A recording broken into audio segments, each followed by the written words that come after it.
What's up, mi gente? Are you looking for mentorship and the place to secure the big bag? Have you ever watched me here on the Banking on Cultura podcast and thought to yourself, you know what? I want to work with Victoria Jenn. Or maybe you thought to yourself, I want to be a part of her network of badass women and entrepreneurs. Well, guess what? You absolutely can. Join me this November 15th through the 16th in the heart of New York City for my 7th annual Secure the Big Bag and Wellness Summit. Let's face it, so many of us are tired, burnt out, ready to throw in the towel, honey, and quite frankly, we want to dedicate ourselves to the soft life. But what if there was a way for us to achieve both time and financial freedom and also have a healthy, well-balanced life? What if you could secure the big bag, build a business that fuels you versus drains you, as well as build a solid network of business besties who want to support and motivate you while also centering self? This summit is the premier destination for the latest marketing, sales, and AI tools that can 10x your business while also nurturing your well-being. Learn from top experts from both business and wellness, including executives from the corporate sector, so that you can explore corporate-level opportunities that can elevate your business to new heights. Ensuring you're not just prepared, but fully equipped to dominate in 2025 and beyond. This is your opportunity for your business to thrive while you do too. Head over to securethebigbag.com to check out the agenda and all the heavy hitters that will be in the building. I cannot wait to see you in New York City, mi gente. It's go time. Be vocal about it. You know, there's people that be like, oh my God, it was so great talking to you. You have such great aura. And then you go back home and it's like, you see, Gabby, you were bugging out. Even when you're in the black hole, like you almost have to like force yourself to push yourself to get out of whatever funk you're in. For Future's video, I've been in rooms with like Gunna and making alterations for pants. Like I've worked with ChaChi, I've worked with Bernice Burgos, Tokischa. Did all of the looks for Raul Alejandros tour. Dominican culture, we are basically forced to wear fajas when we're little. And I didn't grow up like that. What's up, everybody? Welcome back to another episode of Banking on Cultura, where we talk about the vibrancy and complexity of Latino culture, entrepreneurship, and of course, all the bochinche in between. And today's guest, I'm super pumped to have her here because I actually got to meet her in her glory. First of all, she was looking absolutely stunning. So from one girl's girl to another, immediately I was like, who is that girl? And I saw her speak on a panel and her story just moved me. And I thought it was so dope that she was one of few Latinas in high-end fashion. And so I wanted her to join us here to tell us about her story, but most importantly, to tell us why we need to look the part when we go outside, especially in business, and what we can do to make ourselves feel good, look good, so that we perform well and we secure the big bag, because that's what we do. So welcome to the show, Gabriela Lunna. Thank you, Victoria. Thank you for having me. So give a quick bio to the people so they know who you are. Well, my name is Gabriela Lunna. I am 32 years old, and I was born in Washington Heights. I went to fashion school and also grew up in an environment around fashion. My mother is a seamstress. We started our business together in 2012. So I was just 19 years old when I started my business. It's been almost 13 years now in November. Wow. And still going. I'm super grateful, proud throughout it all, throughout the pandemic, everything, like we're able to keep our business afloat. I am this just Latina girl, just, trying to knock one door after the next. I have a custom wear line. I also have an e-commerce business.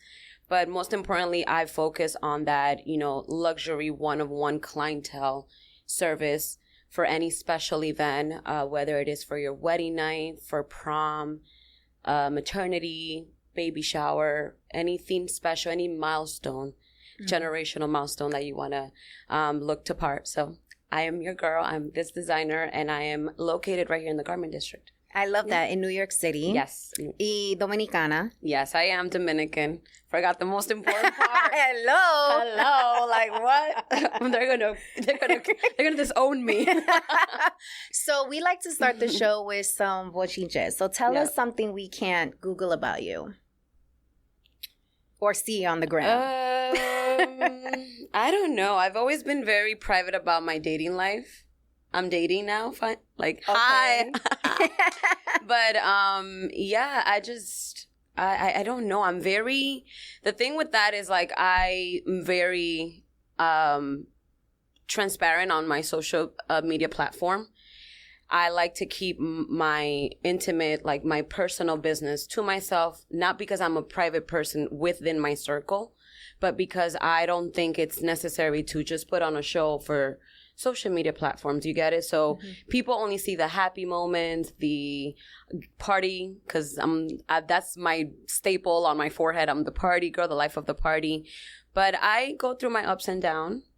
And at the beginning of 2023, I was in a very dark space. So es un bochinchito ahí. Okay. A little one. Okay. But it wasn't something that I exposed out. Like I said, you're not going to find anything crazy about me on social media. It'll always stay within my friends, my family. I will tell you everything. You're my friend. I call you 24/7.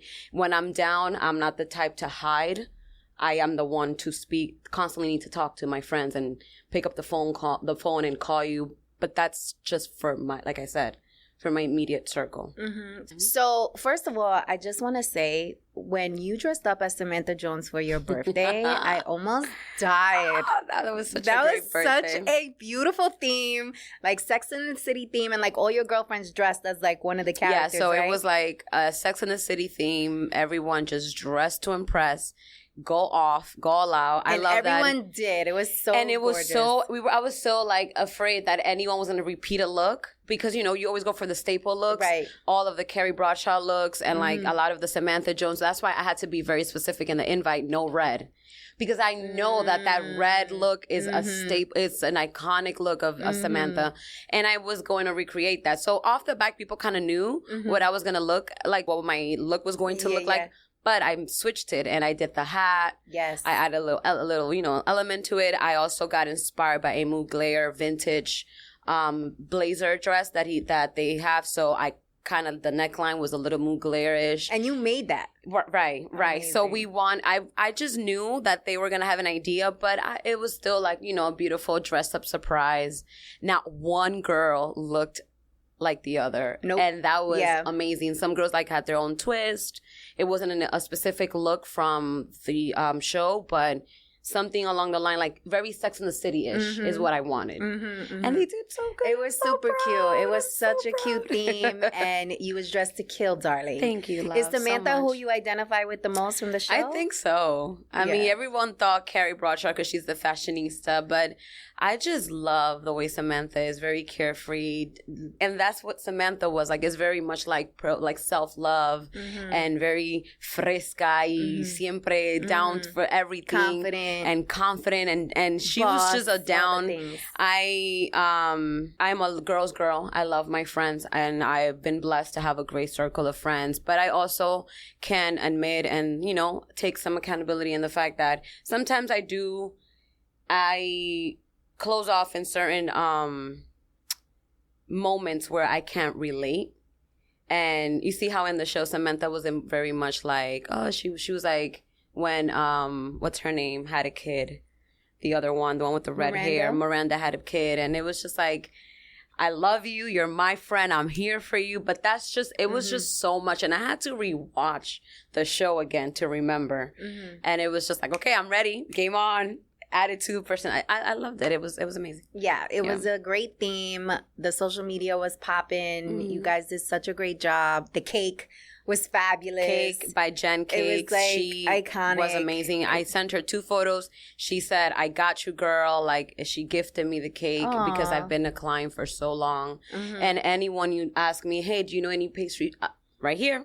So it was just overall, like, everything was very nicely put together. Yeah. I was so happy. It was the bomb. But I'm always happy. Like, the girls love to celebrate each other's birthday, so.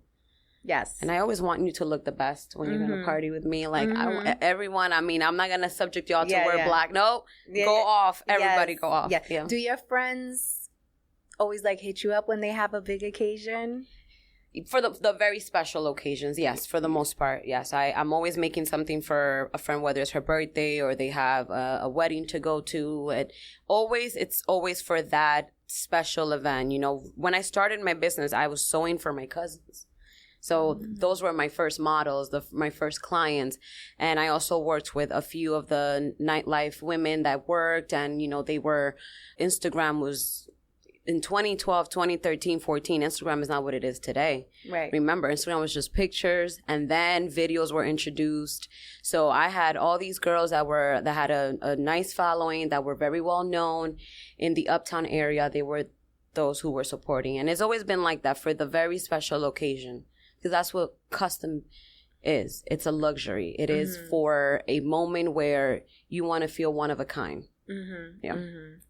I love that. So 19, you started the business with your mom. With my mother. Was there a vision then? Or was it just like, we need to make some money, like, let's get a little bit of both. Okay. Because I had just gotten fired. Okay. From my job. And I was just a 19-year-old girl.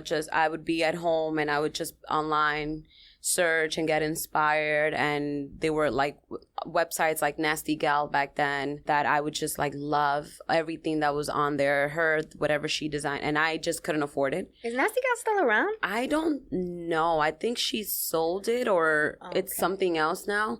But that was it. I remember. I used to buy a lot of stuff from there was no Fashion Nova. There was no, J-Lux label was not J-Lux label. It was another name. So I was just like, I want to go out. I want to look different. My mom sews. I've grew up with that luxury my entire life. Growing up as a kid, every party, anywhere we went, I always had something made by her. And I was like, Mom, like, make me this dress. And she'll make me a nice, cute little dress to go to the club. And I go to the club and I get stopped and get asked, where did you get that? And I'm like, my mom made it for me. And that's how it started. One day I went home and it clicked and I was like, Mom, she was retired. So all she kept doing at home was sewing up cortinas, pillowcases for our, so she was just like, younger then and with all this energy. And I was like, Mom, let's just start a business. What's up, mi gente? Are you looking for mentorship and the place to secure the big bag? Have you ever watched me here on the Banking on Cultura podcast and thought to yourself, you know what? I want to work with Victoria Jenn. Or maybe you thought to yourself, I want to be a part of her network of badass women and entrepreneurs. Well, guess what? You absolutely can. Join me this November 15th through the 16th in the heart of New York City for my 7th annual Secure the Big Bag and Wellness Summit. Let's face it, so many of us are tired, burnt out, ready to throw in the towel, honey, and quite frankly, we want to dedicate ourselves to the soft life. But what if there was a way for us to achieve both time and financial freedom and also have a healthy, well-balanced life? What if you could secure the big bag, build a business that fuels you versus drains you, as well as build a solid network of business besties who want to support and motivate you while also centering self? This summit is the premier destination for the latest marketing, sales, and AI tools that can 10x your business while also nurturing your well-being. Learn from top experts from both business and wellness, including executives from the corporate sector, so that you can explore corporate-level opportunities that can elevate your business to new heights. Ensuring you're not just prepared, but fully equipped to dominate in 2025 and beyond. This is your opportunity for your business to thrive while you do too. Head over to securethebigbag.com to check out the agenda and all the heavy hitters that will be in the building. I cannot wait to see you in New York City, mi gente. It's go time. How about we start sewing? I'll go out, I'll network. I wear something. I know they're going to ask. They keep asking, get their phone number, bring them in. What do I do? And then that's when she stepped in and she's like, well, we got to measurements and console. And because I didn't know that. I went to fashion school, but after high school and I did 2 years of business, I went straight to a regular job. I wasn't sure if that's what I wanted to pursue, Although I grew up in it my entire life. I was the kid that would be with mom at work, touching fabrics, just playing around with everything, in the fashion business. But I wasn't sure then if that's what I wanted to do with as a career or, or as we think first, like anything monetary, like that's gonna, make you some money. When did it click for you? After going out. I was out and I was just getting all this attention because I would go home and I would put things together, different styles, and then we'll make the dress, we'll make the pants, we'll make a two-piece, and I would go out and just show it out and wear it. And I was basically myself. I am my marketing tool. Like I was marketing my ideas, our designs, our craftsmanship, and that's how it started. It clicked, and then it went from that and skyrocketed like that. After that, the vegan skirts. Well, I named them vegan. A friend of mine, she was like, "Why don't you name them the vegan leather skirt?" Remember these leather skirts to the knee? Because Kim, we used to wear those midi skirt. Like the pencil skirts? Pencil skirts. And I found this amazing leather, vinyl leather. It's vegan. It's not real leather here in the garment district. And I just blew up with those skirts. I was making about 7 to 8 skirts a day. Wow. And like I said, one thing led to the next. Word of mouth. Wow. So the business was built off of referrals. All referrals and word of mouth. Because again, Instagram wasn't what it is today. Yes, forever. I have to cut Instagram a check because that is my number one marketing tool for our business.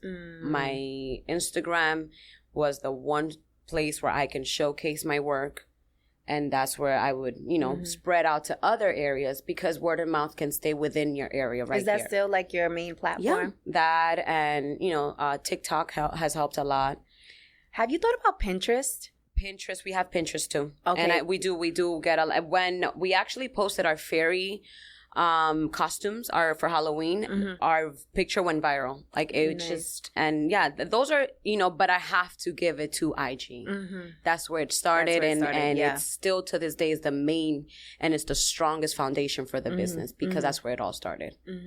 I mentioned Pinterest because Pinterest has millions of users that visit a day, and it's mainly women. So if like that's your target market, for ideas too, yes, and for ideas, for inspiration, but they're shopping off of Pinterest. Yeah. Like it is a great platform, and the algorithm isn't harsh like you find on like a TikTok or an Instagram, right? Because you can get lost within other and accounts that are engaging or are engaging more, even though you are posting every day and you are meeting the the requirements to become. But it's ridiculous. I know, because the other day I found out that I was shadow banned, and I'm like, what the hell is shadow ban?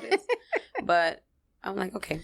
Yeah, it's crazy. But yeah, check out Pinterest if you guys are not on Pinterest. It's and I have a website now, so. Oh, okay. Tell them the website. Also, website, you can consult with us via website. Okay, nice. And, my goal is to grow my e-commerce so that it can also be a place where you can shop even if you don't live within the U.S. or even in the States, even in New York City. Or if you can't afford something custom, because I'm pretty sure like it is a luxury. Perfect. You hit it on the nail. What's the pricing model? Like what's usually like your minimum and what's the most you've ever sold something? Minimum cost for a dress is like about $650. Okay. And it can go up to like $5,000. Wow.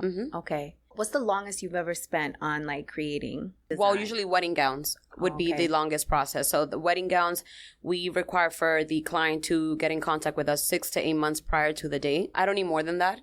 You can come in for a consult a year before. I have brides that they email us a year before to set the dates, for the meet and greet, for the console and all that. So that's fine, but we begin our process within the fabric shopping, making a pattern, cutting, sewing, the craftsmanship, all, when we begin the actual dress, 6 to 8 months. Wow. And you get 3 fittings. So it's the first fitting would just be to try on the silhouette of the dress. The dress is not complete. It does not have the final details. And then the second fitting is when we start adding all details. First alterations are made on the dress. The dress is now starting to look and feel like, oh my God, it fits me. And then on the third fitting, we have included all details. It's almost ready as if you can take it with you that day. Amazing. And if any minor details are left or we have to tweak and make other alterations, and that's when you'll come in for your final pickup.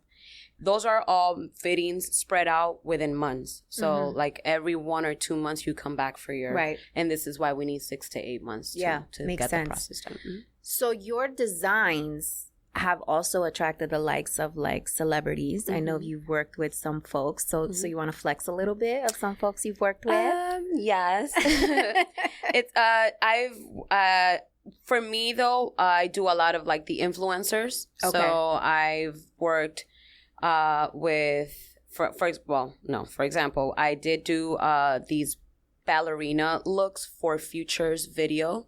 Oh, okay. It was about like 4 years ago, and I've been in rooms with like Gunna and making alterations for pants, like things like that. I worked with our local or like celebrities that are known within the country. I've worked with ChaChi. Mm-hmm. I've worked with Bernice Burgos.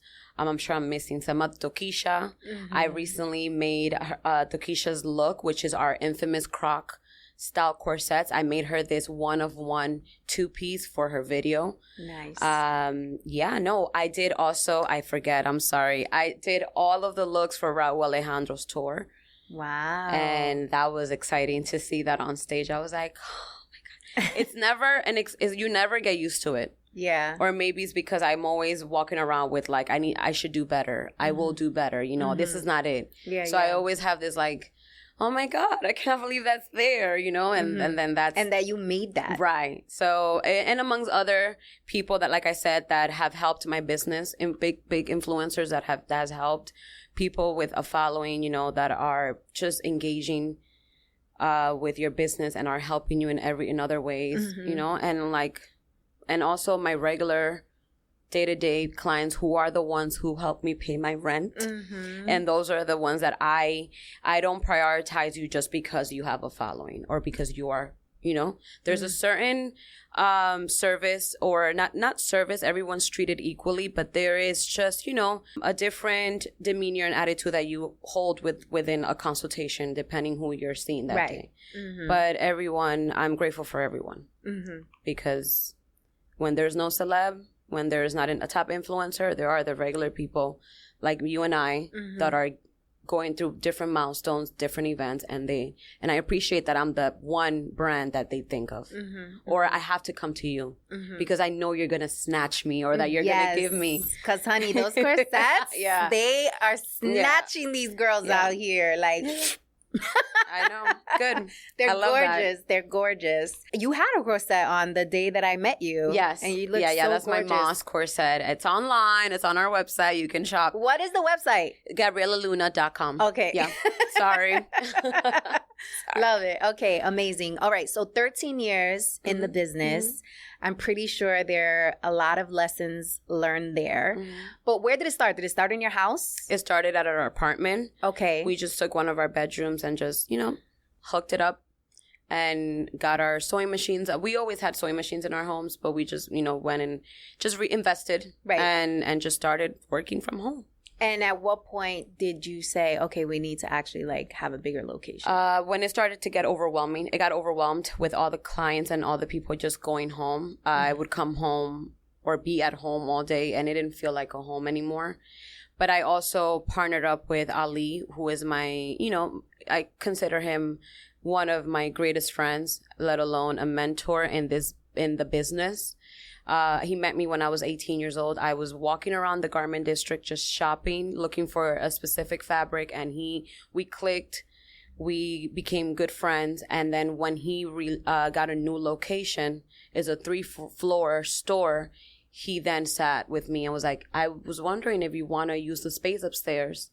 And just, it's a different, it'll introduce you to a different demographic. It'll introduce you to a different clientele, just a different air, like for the business, just a different area.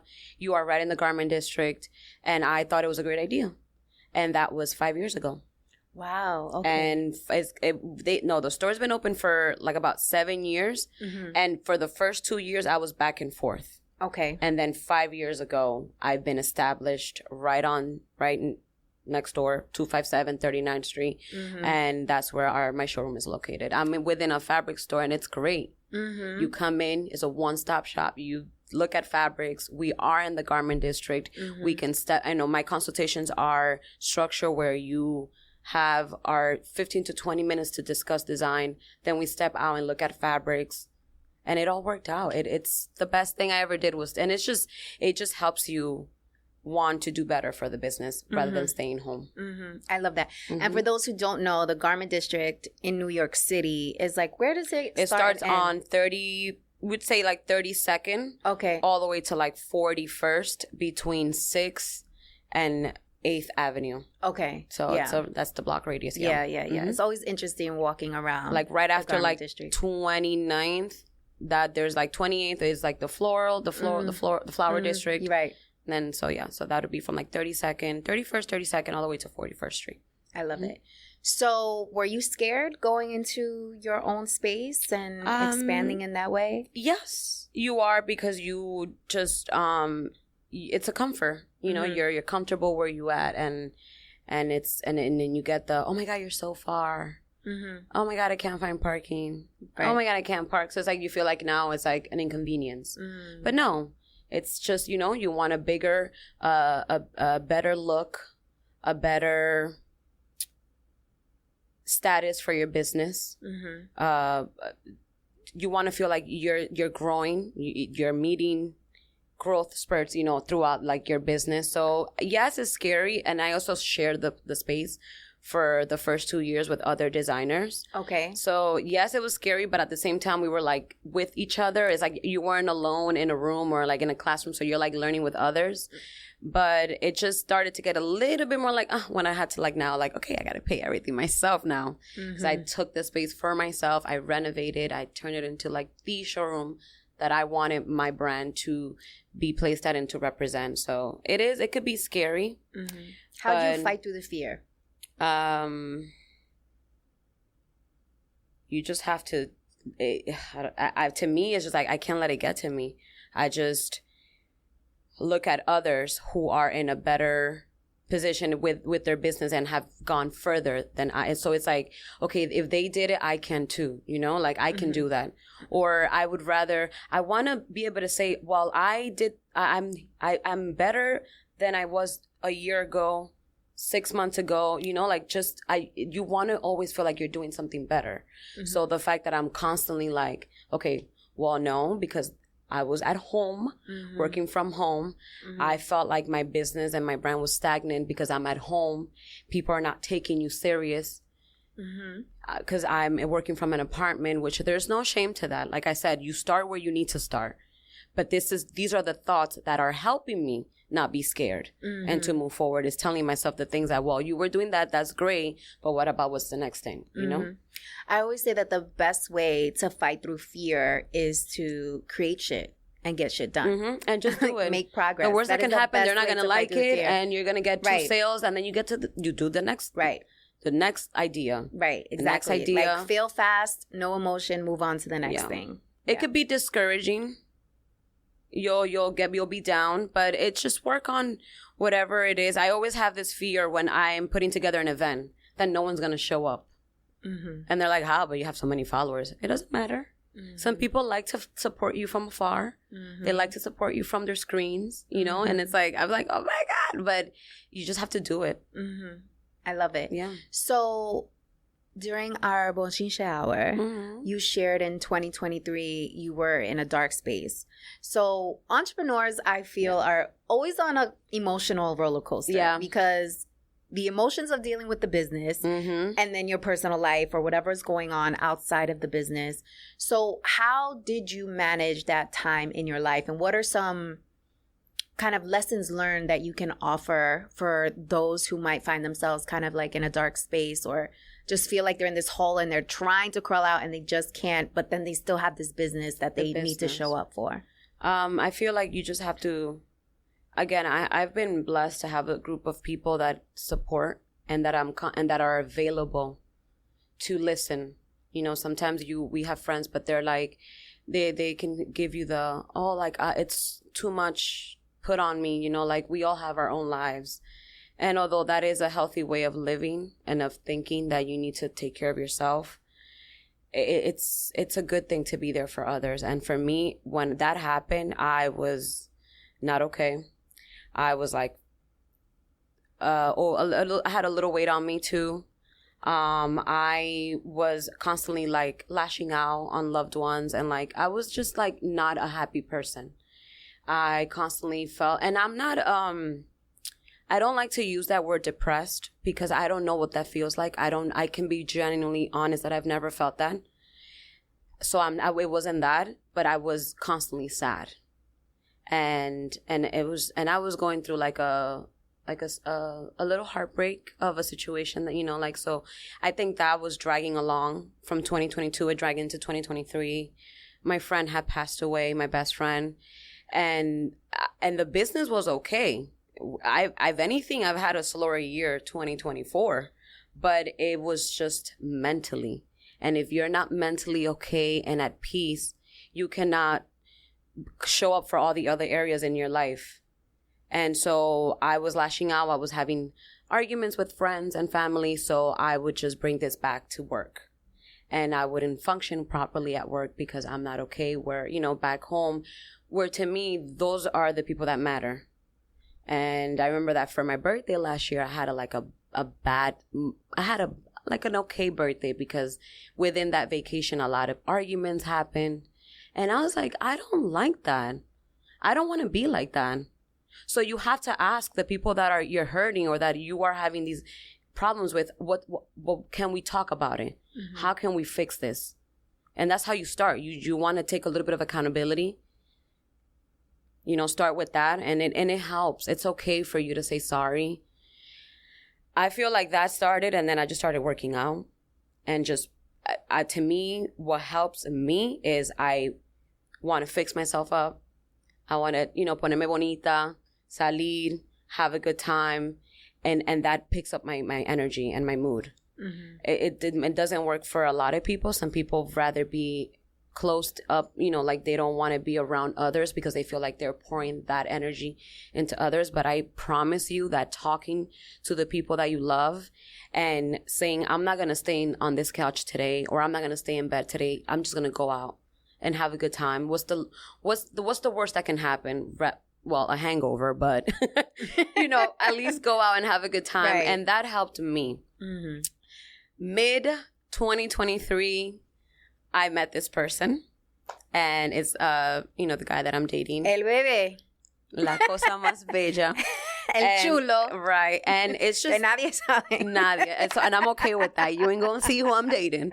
And I just, it just helped. It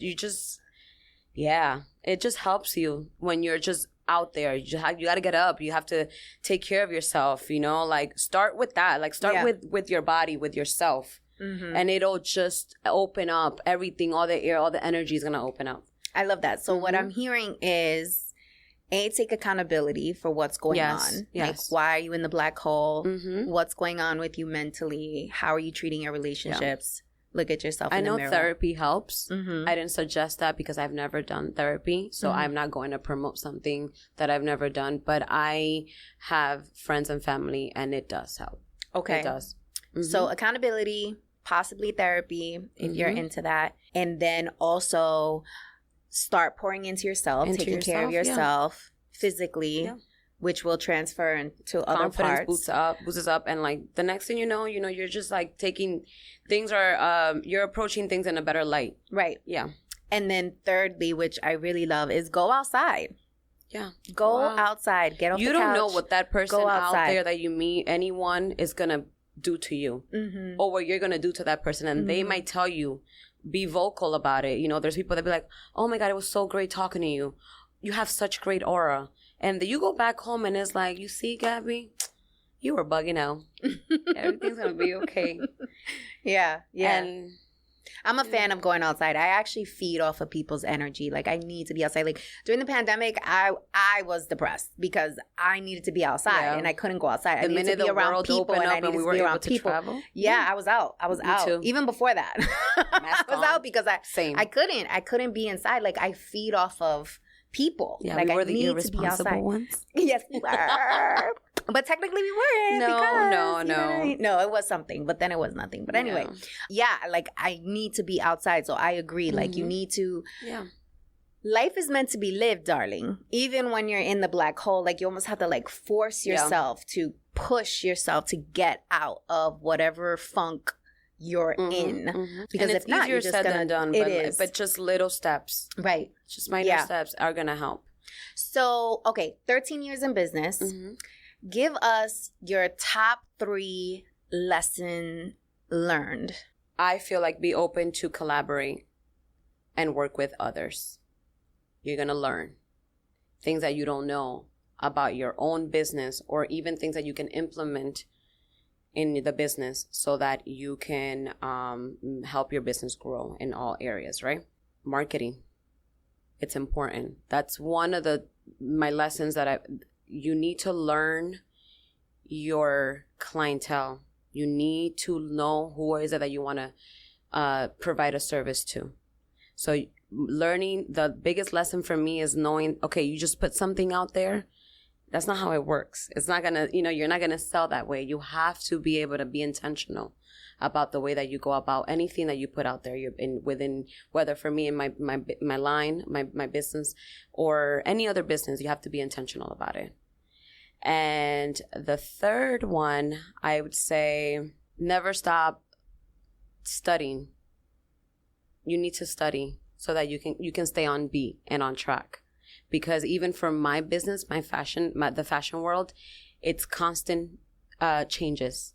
You have to stay on trend. So you have to keep your strategies on point so that you can stay relevant within the business.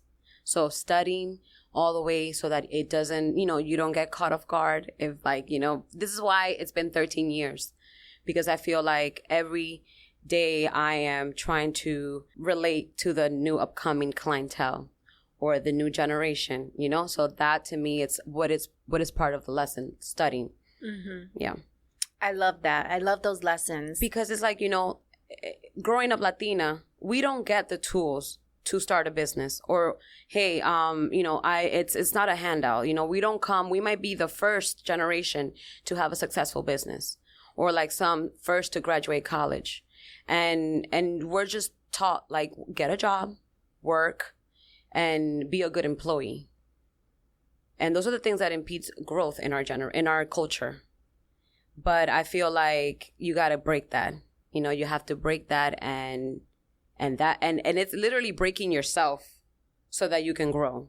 We got to break that disc that we are instilled with when we're little. And I feel like connecting with others, collabing, marketing, studying is what's going to help your business. I love it. So let's go into the Talk That Talk segment, which is where we like to discuss something taboo in the cultura, or something that you might be particularly passionate about that's going on in the culture that you agree with or don't necessarily agree with. So let's discuss. It's so many. Where do I start? Like, what's one for you? Like, I don't know. Like, with us, Latinos, I feel like we're always taught, like, you gotta, like I said, it's just like, does that to be like work related or just like in general? Anything. Ay, Dios mío, son tanta. I don't even know where to start. When you like have so many and it clogs your mind?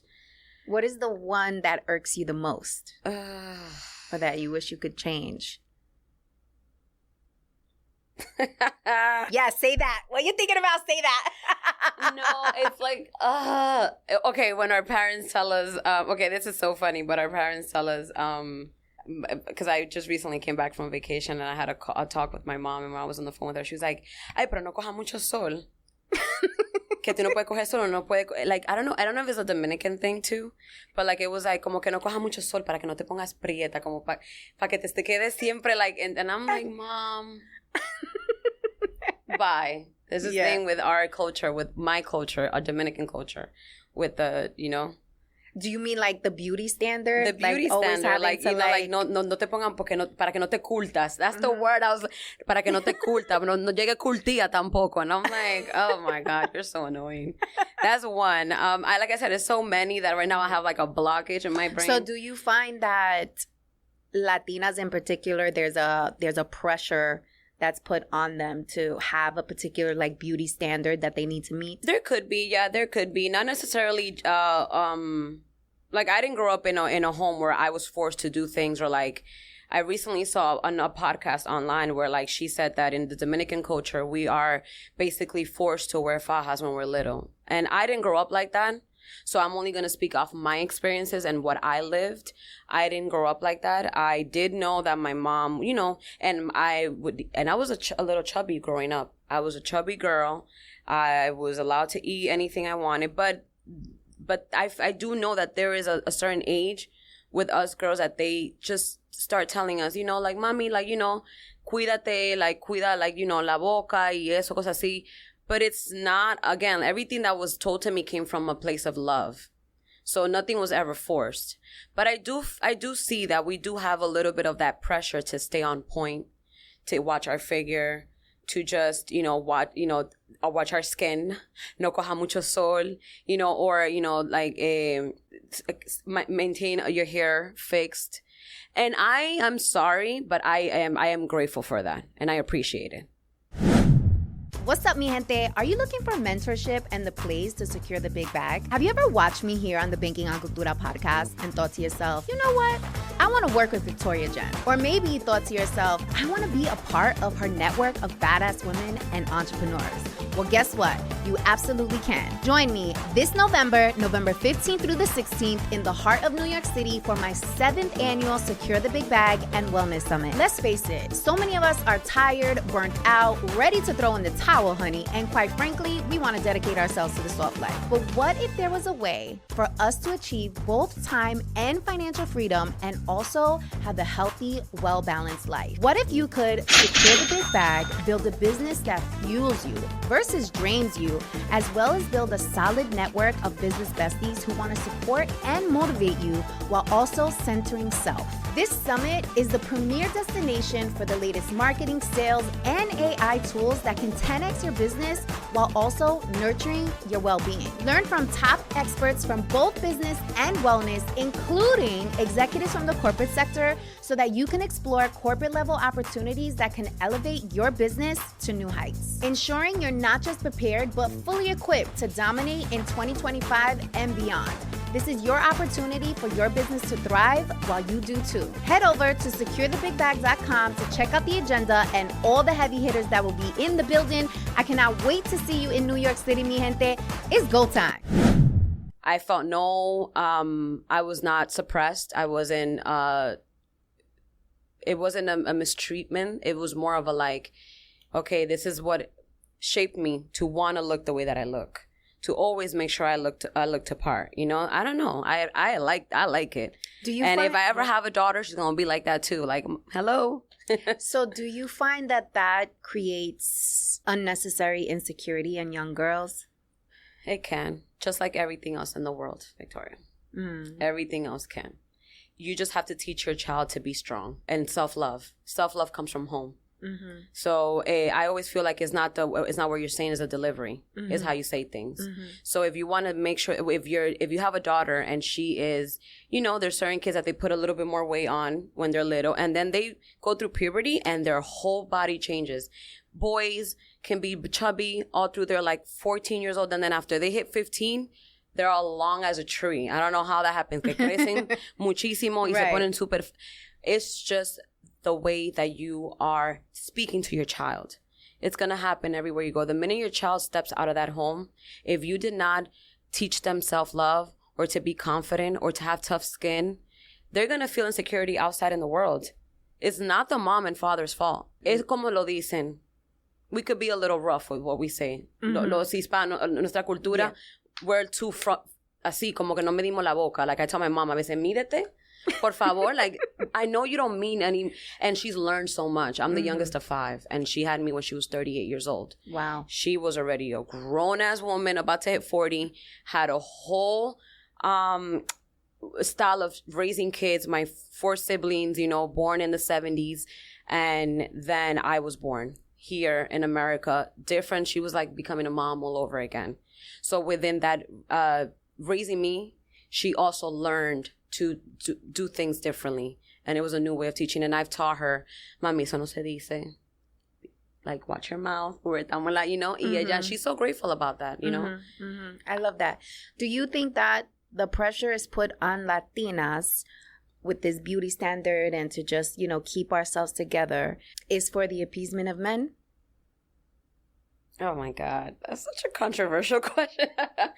I can see that. Yeah. Para que tú encuentres un hombre y te case y tengas tus niños, because that's what we're taught. Mm-hmm. Yeah, we're taught that it takes for our generation to be like, no, I want to be an entrepreneur. I want to be that. Pero that is very big in our culture. Tú tienes que, madre, hijo, tú tienes que atender a tu esposo y tienes que verte bien y tienes que hacer lo que él y todo eso. And I can see that. I can agree to that to a certain extent, yeah. Because the thing is with me, I have this thing that I like to, I'm biased and I've been told before, you speak of the exception because you are the exception. And I like to, and sometimes when questions like that are asked, we're generalizing with the general statement. Like the majority says, but I always have to add the exception because I didn't grow up like that. Mm-hmm. So yes, I agree to that to a certain extent. Mm-hmm. I've seen it in other families close by, aunts, uncles, cousins that have been raised that way, but I wasn't raised that like that. Mm-hmm. No, I've never, that wasn't something that was told to me. Mm-hmm. My mom still asks me when I'm going to have a baby, but it's no pressure. She's like, I already checked out, mommy. Ya te solté en banda. Ya, it's okay. Like, I know you're about your business. And she had to learn again to understand me, my generation, and the way that we are living life now. Mm-hmm. At 32 is not the same 32-year-old back then already had their kids set home with the white picket fences, and all that. So it's different. Mm-hmm. All right. Well, please tell the people where they can find you and stay in contact with you and shop with you and all the things. So you can find me I'm kidding. At the nearest poppin' party. No, I'm located on 257 West 39. My showroom is in Fabric House. Our website is GabrielaLunna.com. My social media handles are Gabriela Lunna, 2N_. That's where we have most of our work, exposed and all the collaborations. Again, stay tuned. I'm dropping 2 new pieces on our website and a new corset. Woo! But I can't say the color yet because it's gonna be fire. Oh, I love it. It's definitely in the metallic line, and it's what I am going to launch is a metallic line for end of the summer, something cute just to have, for whenever you need to go out with the girls. I love with it. Your man. Una pregunta, when shopping for a corset, should you be purchasing a size bigger or a size smaller? No. So on our website, we have a box where you can customize your sizes and you can add on your sizes. If you have more bust, we only have 2 sizes because they are adjustable. Okay. We have an extra small, and an ML. Okay. And then so at that point, and the measurements are on the website for each corset, for the size of the corset. Okay. So at that point, if you feel like you might be in between or a little bit more than the ML, is when you insert your measurements, and we know to customize it to that measurement. Mm-hmm. Oh, very And cool. like I said, we have our emails, our DMs, my team. I have an amazing business marketing assistant who is always answering any questions that are asked via email, DM, phone calls. So if you have any questions, please ask, because that's the only way we're going to make sure that you get that perfect size corset. I've sold over 400 corsets. Wow. And this has been within like a year and a half, more than that. I'm just throwing out. And I have yet to receive a return. I love it. Amazing. Because questions are being, sometimes they hey, love, I'm a 38 double D. You think I'm going to fit into the ML? And we're like, oh, we got you. And then that's when we customize it to fit her. And cool. There'll be no returns. I love it. Well, thank you so much for joining us. I and felt sharing your so story. Comfortable. Oh, good. So it's like, it's our sala here. It's always that like, the questions. But I felt very at ease. So that's thanks to you. So well, thank you. Thank you for being so honest and transparent and sharing your lessons learned and wisdom. I'm taking notes. Yeah, no. Taking notes. I just made 7 years. So I'm thinking about 13 and I'm like, wow. You don't stop learning. Yeah. And like you said, just yesterday before I came in, yesterday I had a hell of a day. And I was juggling between like my clientels. I had an appointment somewhere else. I had to pack because I'm traveling and all that. And it's just like you're like, oh my God, take a deep breath and but that being so spot on with my business and juggling between both keeps me busy. And that also got me out of that dark hole. It's just to stay busy. Stay busy with your business. Stay busy with something that you love. Mm-hmm. So you never stop learning. There are days that you are great for 3 months, and then you hit that 1 month, and you're like, should I just get a job? Oh, girl. Speaking to the fire, yes. Should I just get a job? Because sometimes you make enough money every 2 months, to keep the business afloat. You make enough money, and people think oh my God, you're balling. Mm-hmm. No, but that's just what it comes with it, and I wouldn't have it any other way. Yeah, same here. Well, gracias, amor. Thank you so much.